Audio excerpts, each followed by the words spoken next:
My parents tried to declare me unfit for refusing to fund my sister. The day my own parents served me court papers claiming I was mentally unfit, all because I refused to fund my sister's new boutique, I realized something brutal. Family loyalty has limits. Hi, I'm Maddie. For years, I bent over backward trying to be the good daughter. But when I finally said no, they didn't just turn their backs on me. They tried to erase me. Have you ever had someone you love cross a line you never thought they would? Tell me in the comments. I'm listening, and I know I'm not alone. They didn't come to my Thanksgiving dinner for the turkey. They came for the ambush. I should have known better. The minute they walked in, all smiles and hugs, I could feel the tension. The kind of tension that only family can create. There was no happy Thanksgiving in the air, just the unspoken understanding that this wasn't going to be a pleasant evening. I've never been fond of the holiday. It's not the food. I can handle the turkey, the stuffing, and the mashed potatoes. But there's one thing I can't stand: pecan pie. And yet, every year, my mom, Eleanor, insists on baking it, as if it's some sort of tradition we can't break. I've never understood why she has such a fixation on it. Maybe it's her way of proving she can do everything: mother, homemaker, and perfectionist. She's always made sure I knew she was in control of everything, including the Thanksgiving dinner. That year, though, the smell of the pie mingling with the Macy's parade on TV wasn't enough to distract me. I'd been preparing for the inevitable, and it didn't take long for my parents to spring it on me. As they settled into their seats at the small table in my modest Charlotte apartment, my sister, Samantha, started the conversation as she always did. A casual comment about her latest project. She had this way of sneaking in the most uncomfortable topics with an air of indifference, as if she was trying to bait me into reacting. I'm thinking about opening an eco-boutique downtown, Samantha said, swirling her wine glass as though she hadn't just dropped a bombshell. You know, something trendy, organic, all that good stuff. It's perfect for the times. I could feel my parents' eyes on me the moment the words left her lips. Samantha's sudden business venture wasn't as spontaneous as she made it sound. I could see the gears turning in my mom's head, the subtle look she gave Thomas, her way of preparing him for what was to come. I kept my response neutral. That sounds nice. But I knew what was coming next. You know, Maddie, Eleanor started, her voice dripping with that familiar sweetness that usually masked something else. It would be a great opportunity if you could help your sister out. Family loyalty is important, don't you think? She shot a look toward Thomas, who nodded his approval. Thomas, my dad, sat back in his chair, arms crossed as if this was just another conversation they had planned for the evening. It's just a small investment, he added casually. Nothing too big. It's about supporting your family. Samantha wasn't even looking at me now. She was staring at her phone, scrolling absent-mindedly. But I noticed the faint smirk on her face, the same one she always wore when she knew she had me cornered, when she could manipulate me without saying a word. My heart sank. I could feel the familiar pull, the guilt, the pressure, the expectation. I can't, I said, the words hanging in the air like a heavy fog. The room fell into an eerie silence. I wasn't sure if I was expecting a different reaction, but the moment I said it, it felt like the walls closed in. Samantha's smirk faded, and for the first time, she actually looked up. But instead of the warmth you'd expect from family, her expression was hard, disappointed almost. Eleanor's smile wavered as she placed her hands on the table, leaning forward. You'll regret being so selfish, Maddie. Her words hung there, sharper than any knife on the table. It wasn't just a threat, it was a statement of finality, and for a moment I felt a flicker of doubt. Maybe I was being selfish, maybe I should have helped, just this once. But I held my ground. I watched as Eleanor gathered her things, her movement stiff, calculated. Thomas followed suit, and within minutes they were gone, leaving the leftovers behind like a cruel reminder of what just transpired. I stood in the quiet of my apartment, the Macy's parade still playing faintly in the background, feeling numb. I should have been used to it by now, the endless expectations, the constant tug of war between family loyalty and my own boundaries. I scraped the cold turkey into the trash, not caring anymore about the meal, the tradition, or the people who had just walked out. Just as I was about to clean up, my phone buzzed on the counter. It was a message from Eleanor. Family always finds a way. The weight of her words settled over me as I stared at the screen, wondering what they meant. Would I regret saying no? Would they find a way to make me regret it, to make me pay for my selfishness? I didn't know. But one thing was certain. This wasn't over, not by a long shot. You never expect betrayal to come with official stationery. At first, it was just another rushed December morning. Charlotte had that sharp chill in the air, the kind that cut through your coat and made you wish you'd stayed home curled up with a book and a cup of coffee. I pushed through the heavy glass doors of the firm, my arms full of client files, and tried to shake off the nagging feeling that had been sitting on my chest since Thanksgiving. Work had always been my safe place. Numbers didn't lie. Spreadsheets didn't twist themselves into guilt trips. Yet today, even the steady hum of keyboards and the click of polished shoes on tile couldn't settle me. Christmas decorations were everywhere, plastic holly strung along the front desk, a battered Santa figurine guarding the coffee machine. Someone had set a holiday playlist on low volume. Bing Crosby crooned from unseen speakers, singing about being home for Christmas, and I could almost laugh at how wrong it felt. Home wasn't a place you returned to. Sometimes it was the place you ran from.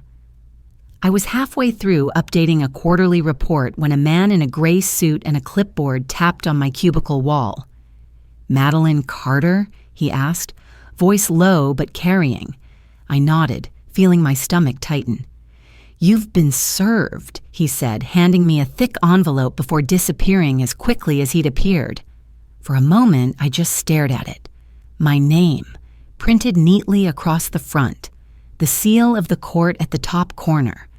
A few of my coworkers nearby tried not to look, but failed miserably, their curiosity prickling the air like static. I stood up, papers trembling slightly in my hands, and walked to the break room like a woman on autopilot. Ryan was there already, pouring himself a second, or maybe third, cup of coffee. "Hey," he said, looking up. His smile faltered when he saw my face. "You okay?" I shook my head, too numb to find words. I slid into the corner booth and tore open the envelope with trembling fingers. Conservatorship. The word hit me like a slap. My parents had filed to take legal control over my life, claiming I was mentally unstable, incapable of managing my own affairs. The documents laid it out in sterile legal jargon. Allegations of erratic behavior, irresponsible financial decisions, emotional instability. It was all lies, all of it. The room spun slightly.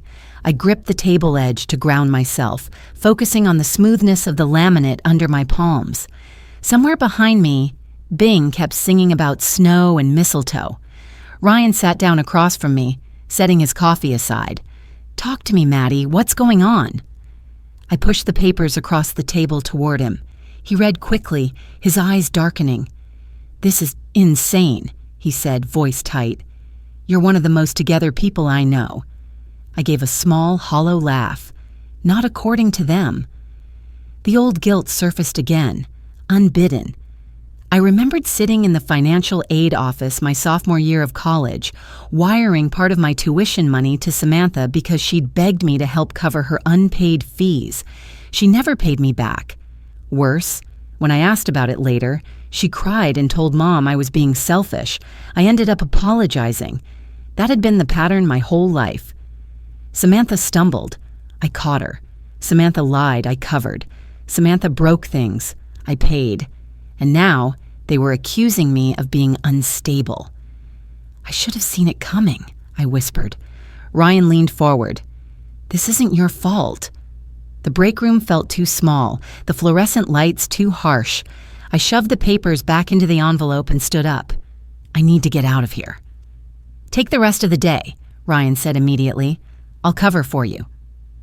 I nodded, grateful but barely processing.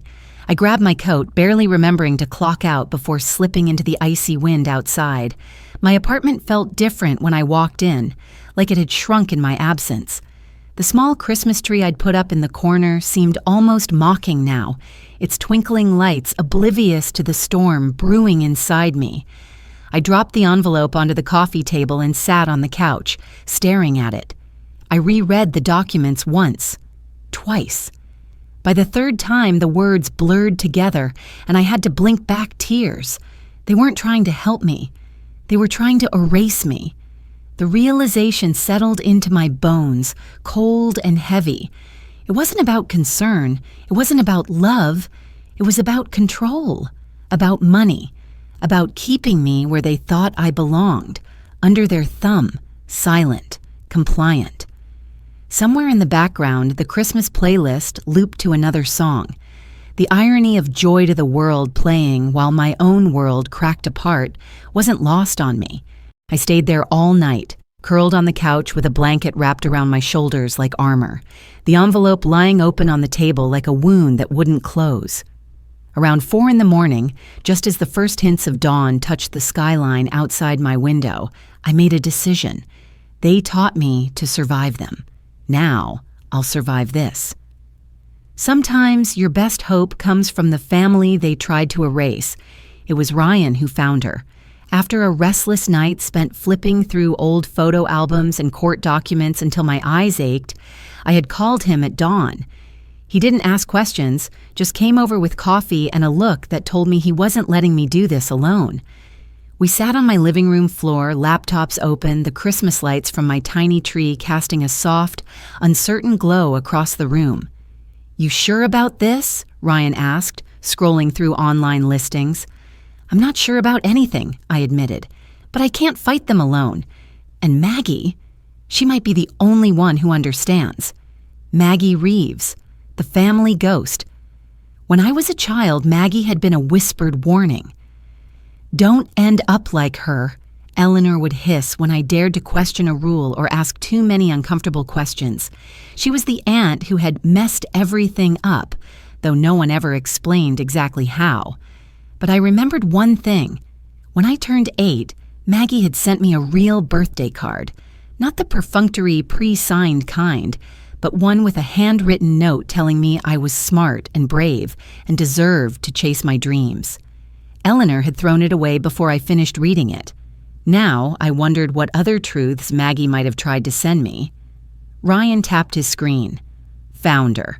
Maggie Reeves, family law, Uptown Charlotte, small practice. He glanced at me. "You ready?" "No," I said honestly, grabbing my coat. "But let's go anyway." The rain had started by the time we reached the narrow brick building tucked between a dentist's office and a secondhand bookstore. The streets gleamed under the gray sky, puddles rippling with every passing car. I stared up at the faded brass plaque on the door, Reeves and Associates, family law and estate planning. My hand hovered at the door. Every instinct screamed at me to turn back. After all, hadn't I been taught my whole life that reaching out, asking for help, was weakness? But another voice, quieter but stronger, said, "This is survival." I pushed the door open. Inside, the air smelled of old books, leather, and something warm I couldn't quite name. Comfort, maybe. The receptionist, a woman about my age with curly hair and sharp eyes, looked up from her screen. "Can I help you?" I'm looking for Maggie Reeves," I said, my voice sounding too small. "I don't have an appointment." The woman studied me for a moment longer than necessary. Then she picked up the phone, murmured something, and gestured to a worn leather couch against the wall. "Wait here, please." I sat, my hands twisting in my lap, staring at the framed photographs lining the walls, families smiling awkwardly at weddings, reunions, adoptions, moments of hope frozen in time. Minutes later, a door creaked open down the hall. "Maddie?" The voice was deeper than I remembered, more lined with time but unmistakably familiar. I looked up. Maggie stood there in a navy pantsuit, her silver hair pulled back into a no-nonsense bun. She had the same piercing eyes I saw in the mirror sometimes, the ones that could strip lies down to the bone. She didn't smile. She didn't frown. She simply opened the door wider. "Come in." I followed her into a small, cluttered office that smelled even more strongly of leather and ink and something that felt like truth. She motioned for me to sit, then lowered herself into the chair behind the desk, studying me like she was memorizing every scar I carried. "I'm sorry to show up like this," I began, my voice shaking more than I wanted it to. Maggie waved a hand. "If you're here, it means something's wrong, and if it involves Eleanor, it's probably worse than you think." That almost broke me right there, hearing someone say it out loud without judgment or disbelief. I took a deep breath and pulled the crumpled court papers from my bag, laying them between us like a peace offering. Maggie read silently, her eyes narrowing with every line. By the time she finished, her knuckles were white where they gripped the pages. "Conservatorship," she said, voice low and furious. "They're trying to declare you incompetent?" I nodded, because I wouldn't give Samantha money for her new boutique. Maggie leaned back, folding her arms. Same old story, different decade. She glanced at a picture frame on her desk, an old black and white photo of a woman I didn't recognize standing proudly next to a dilapidated farmhouse. "They did the same thing to me," Maggie said quietly. "When our father died, I fought Eleanor and Thomas over the will. I wanted things split fairly. They wanted control, so they called me unstable, rebellious, dangerous." I swallowed hard. "I didn't know." "Of course not," she said with a humorless smile. "They erased me. Easier that way." For a moment, neither of us spoke. The rain drummed steadily against the window. Then Maggie leaned forward, her eyes burning into mine. "If we fight," she said, voice steel wrapped in velvet, "we fight smart, and we don't miss." My throat closed up. I nodded once, fiercely. She sat back, studying me. "Do you have proof?" My hands trembled as I reached into my bag again, pulling out the small flash drive I had tucked into the inner pocket the night before. I set it on the desk between us. "I have years of it," I said. "Texts, emails, voicemails, bank statements, everything they thought I was too scared to keep." Maggie's eyes gleamed, and for the first time, I saw something like pride flicker across her face. She reached out and closed her fingers gently over the flash drive. "Good," she said. "Very good." Outside, the rain kept falling. But inside that small office, I felt something shift. For the first time in weeks, maybe even years, I wasn't alone. And that, I realized, was the thing they had underestimated the most. I wasn't the little girl they could corner in silence anymore. I had a voice, and with Maggie beside me, I was going to use it. In war, the first step isn't attack. It's gathering your arsenal. The snow had started falling the night we decided to fight back. Not the thick, storybook kind, but fine, restless flakes that whispered against the windows of Maggie's office, barely sticking to the sidewalks. It made everything outside look a little hazy, a little unreal, like we were trapped inside a snow globe, shaken just a little too hard. Inside, the air was thick with the smell of strong coffee and old paper.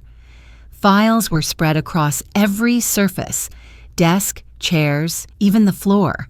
Post-it notes fluttered under the draft from the heater, tiny yellow flags marking battles still to be fought.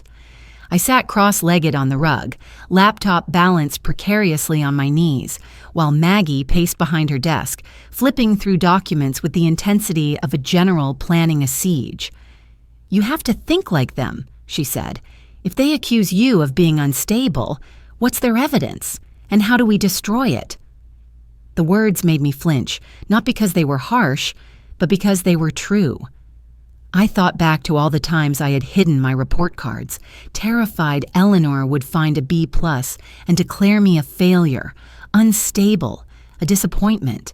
It had always been easier to pretend everything was perfect. but pretending hadn't saved me. I took a deep breath and pulled open another folder. Ryan showed up not long after, arms full of takeout containers and a look that said he wasn't planning on leaving anytime soon. He dropped the food on the side table and grabbed his laptop, setting it up next to mine. "All right," he said, cracking his knuckles. "Let's dig in." We worked in silence for hours, broken only by the occasional muttered curse, when one of us uncovered another damning piece of evidence. Screenshots of texts where Eleanor belittled me, emails where Samantha hinted I owed her for everything the family did for me, bank records showing odd transfers from my parents' accounts straight into ones Samantha controlled. At one point, Ryan paused, squinting at his screen. "Hey, Maddie," he said, voice cautious, "you need to see this." I scooted over, peering at the email he had pulled up. It was dated Christmas 2020, right after I had gotten my year-end bonus at work. Subject, family priorities from Eleanor Carter. To Madeline Carter, Maddie. "We all make sacrifices for the people we love. It would be best if you put your bonus toward helping Samantha settle her debts. After all, without family, what are we?" The words coiled in my gut like a snake. I remembered that Christmas clearly, the way Eleanor had smiled at me over dinner, so warm, so proud. How foolish I had felt thinking, just for a moment, that I was finally enough. Ryan leaned back in his chair. "They've been planning this for a long time." I nodded, swallowing against the lump rising in my throat. They never really wanted me to succeed. They just wanted me to succeed enough to save Samantha. Maggie didn't say anything. She just kept reading, her face carved from stone. By midnight, we had organized everything into folders: digital evidence, financial abuse, emotional manipulation. Each file was a brick in the wall we were building to protect me. Maggie drafted a counter-motion against the conservatorship, typing with the furious precision of someone who had been preparing for this fight her entire life. "They accuse you of being unstable?" she said. "Fine. We show the court that what you really are is inconvenient." Outside, the snow thickened, swirling under the streetlights in slow, hypnotic spirals. I watched it for a moment, feeling oddly calm. Maybe this was what battlefields always felt like before the first shot, a strange, almost reverent stillness. Then Maggie froze. She was holding a file I didn't recognize, something she must have pulled from the court records Eleanor had submitted. Slowly, she laid it open on the desk. "What's this?" I asked, standing up and walking over. It was my birth certificate, except not exactly. The name listed for my mother was right, Eleanor Carter, but the father's name, not Thomas Carter. Instead, a different name entirely, hastily crossed out and replaced in lighter ink. Maggie's finger tapped the margin. "This isn't just a clerical error," she said. "This was altered, illegally." I stared at the document, heart pounding so loudly it drowned out the hum of the heater. "What does it mean?" "It means," Maggie said slowly, "that if we can prove you aren't Thomas Carter's biological daughter, they have no legal right to your finances. None." Ryan whistled low. "That changes everything." Maggie closed the file slowly, almost reverently. "They didn't just try to erase you," she said, her voice like a funeral bell. "They tried to own you." The room seemed to shrink around me, the walls pressing closer, the snow falling faster outside. But inside, for the first time in a long time, something inside me stood up straight. If they had built their empire on lies, I was ready to tear it down, brick by stolen brick. Courtrooms don't heal wounds. They just expose them. The morning air was sharp enough to slice through wool. I wrapped my scarf tighter around my neck as we walked up the courthouse steps, my boots clicking too loudly against the slick concrete. Overhead, the sky sagged low and gray, as if it wanted to press us all into the ground. Inside, the Mecklenburg County Courthouse smelled like cheap coffee, paper dust, and the faint metallic tang of nerves.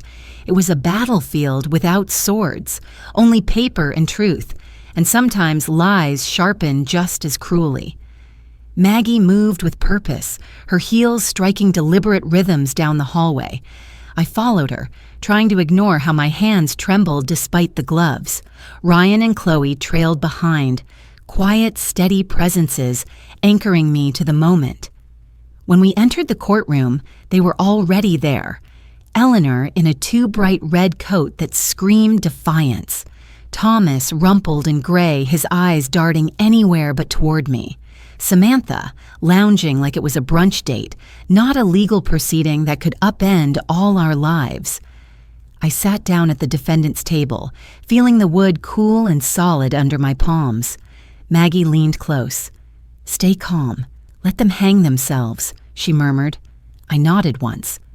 The judge entered, a woman with sharp eyes and a mouth that rarely hinted at a smile. We all stood, then sat at her command. Their lawyer, a smooth-talking man named Gregory Kane, stood first. "Your Honor," he began, voice syrupy, "this is not an attack on Miss Carter. It is an act of love. Her family is deeply concerned for her well-being." I bit the inside of my cheek hard enough to taste blood. Gregory called Eleanor to the stand.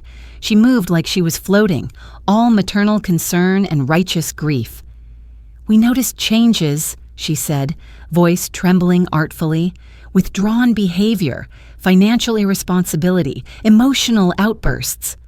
I stared at her hands as she clutched the Bible during her oath. They didn't even shake. She recounted tearfully how I once forgot to call her back during a family crisis, how I refused to co-sign a loan for Samantha, how I missed Thanksgiving dinner. Never mind that it was because they tried to corner me for money. Each story was a sliver of truth, twisted into a dagger aimed at my heart. Thomas followed, mumbling through vague concerns about my emotional fragility. Samantha offered a dramatic sigh, painting me as bitter, jealous, unstable. I kept my face still, my hands folded in my lap. When Gregory rested their case, Maggie rose, calm as a gathering storm. She called Chloe to the stand. Chloe walked straight-backed, chin high. Under oath, her words were crisp, steady.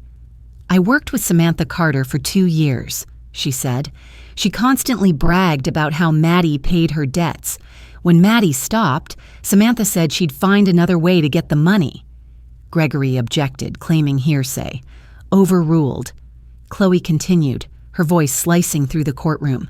"I also heard Eleanor Carter tell Samantha, 'Maddie owes us, after everything we sacrificed.'" The judge's eyebrows knit together. She leaned forward slightly, then Maggie brought out the records. Financial statements showing Eleanor and Thomas transferring funds into Samantha's account. Texts where Eleanor implied I was overly dramatic for refusing to hand over my bonuses. Emails pressuring me to co-sign loans I'd never even agreed to discuss. Piece by piece, the careful facade they built crumbled. Finally, Maggie called me to the stand. The courtroom blurred for a moment as I stood, every nerve screaming to run. I flashed back to high school, standing frozen during a speech competition after Eleanor hissed that my voice was too dramatic and embarrassing. But this time, I steadied myself. This time, my voice didn't tremble. "I am not unstable," I said. "I have held a steady job for over a decade. I manage my finances. I own my choices." I paused, meeting the judge's eyes. "What I have not managed," I said, voice low but clear, "is the constant gaslighting, manipulation, and financial pressure from my family.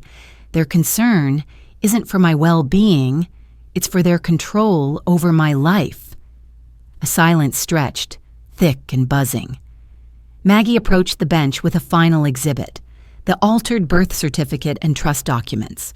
"Your Honor," she said, placing them carefully before the judge, "we have evidence that Maddie Carter's birth record was illegally modified to bind her financially to the Carter Family Trust, a trust she had no rightful claim to, yet was used as leverage against her for decades."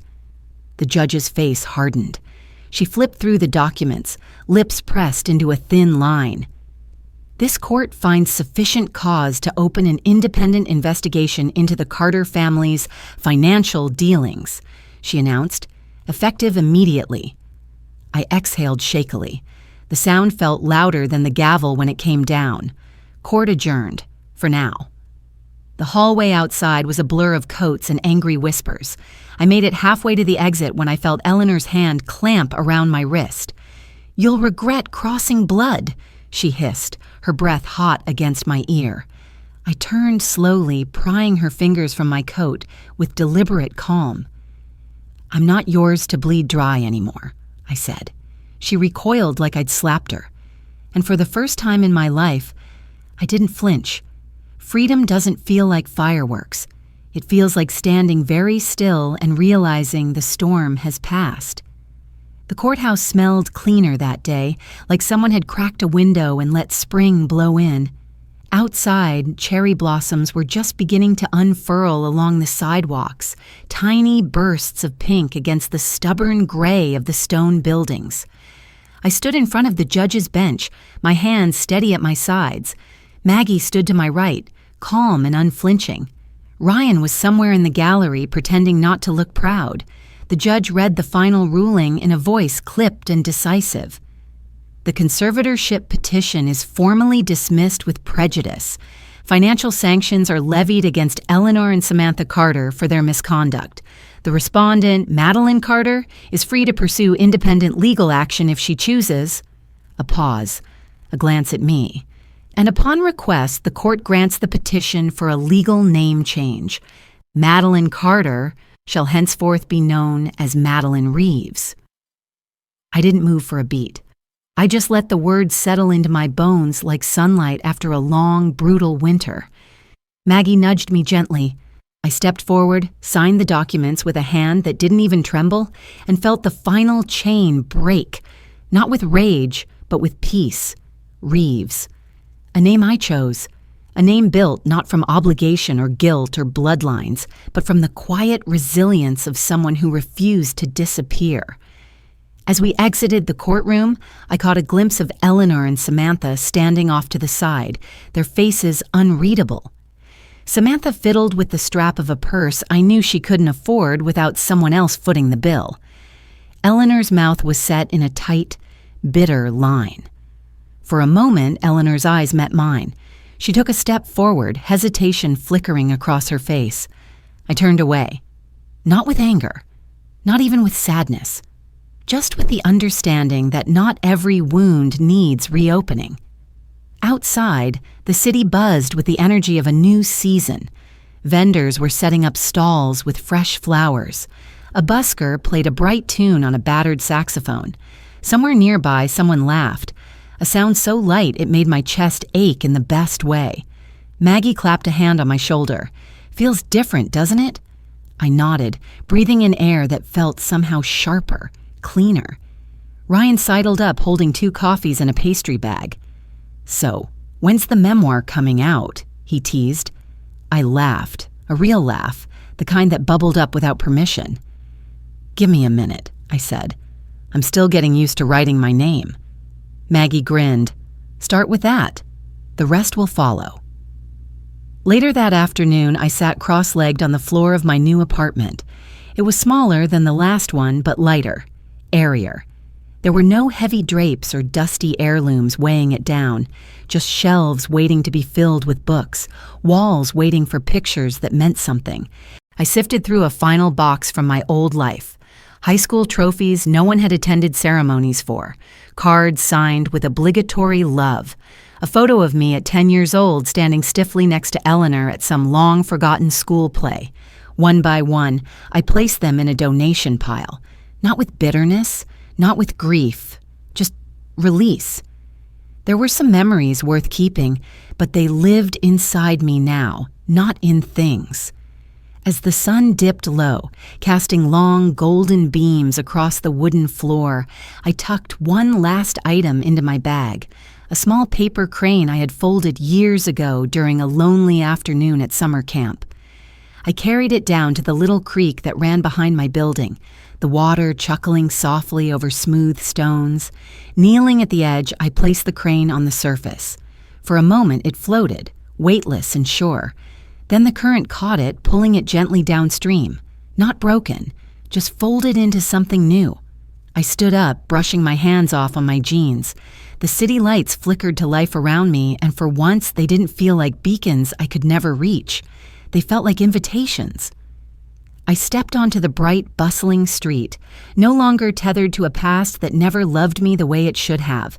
I was free, anonymous, and exactly who I chose to be, Madeline Reeves.